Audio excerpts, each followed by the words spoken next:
लोग कहने लगते हैं फिर यादव समाज आया कहां से। बहुत से लोग उल्टी सीधी बातें भी करते हैं, लेकिन हम आपको शास्त्र की बात बताएंगे कि यादव वंश ये कैसे बना था।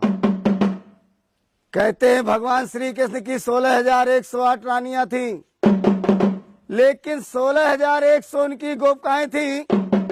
उनमें से जो 8 थी वो उनकी पटरानियां थी। 8 पटरानियों में जो रुक्मिणी नाम की रानी थी, रुक्मिणी की शाखा में एक प्रद्युम्न नाम का पुत्र हुआ था। प्रद्युम्न से अनिरुद्ध हुए थे, अनिरुद्ध से 4 पुत्र पैदा हुए थे। वो कौन कौन से पुत्र हुए थे? गज, चाड़ूराव, दड़पहार और तिवाहू नाम के 4 बेटे हुए थे। यहीं से अपने यादव समाज का बंटवारा होना शुरू हो गया। जो गज के वंशज हुए इनको बिहार की गद्दी दी गई, जो यादव के नाम से जाने गए साहब। जैसे बिहार में लालू प्रसाद यादव हैं, ये यादव वंश के यादव हैं साहब। दूसरे पुत्र जो चाड़ूराव हुए थे, इनको हरियाणा की गद्दी दी गई थी। हरियाणा प्रांत में अपने यादवों को राव साहब कहा जाता। वहां पर यादव अहीर कुछ भी कहते रहो, यादवों के घर नहीं जा पाओगे। जब राव साहब कहोगे तब यादवों के घर पहुंच जाओगे। तीसरे पुत्र जो दड़पहार हुए थे, इनको देवगिरी की गद्दी दी गई थी। इनको महाराष्ट्र का राज दिया गया था। इनसे जो वंश चला उस वंश का नाम रखा गया देवगिरी यादव।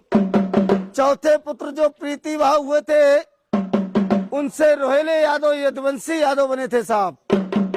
हमारा कहने का मतलब ये हुआ कि आप लोगों का जो वंश है ये प्रीतिभाव से निकला हुआ वंश है। आप लोग यदुवंशी यादव हैं, जो भगवान श्री कृष्ण के वंशज है साहब। इधर भगवान श्री कृष्ण की दूसरी रानी जामवंती थी, जो जामवंत की पुत्री थी। उससे 2 पुत्र पैदा हुए थे, दृढ़ और श्याम। जो श्याम के वंशज हुए वो जाडेजा यादव, सिंधी यादव कहलाए। और जो दृढ़ से वंश चला था वो डढ़ोर यादव और कमरिया यादव बने थे साहब। जैसे कि मुलायम सिंह यादव हैं, भी कमरिया वंश के यादव है साहब। इधर बलदाऊ जी की शादी राजा रेवत की पुत्री रेवती के साथ में हुई। इनसे निषद उन्मुख नाम के 2 पुत्र हुए।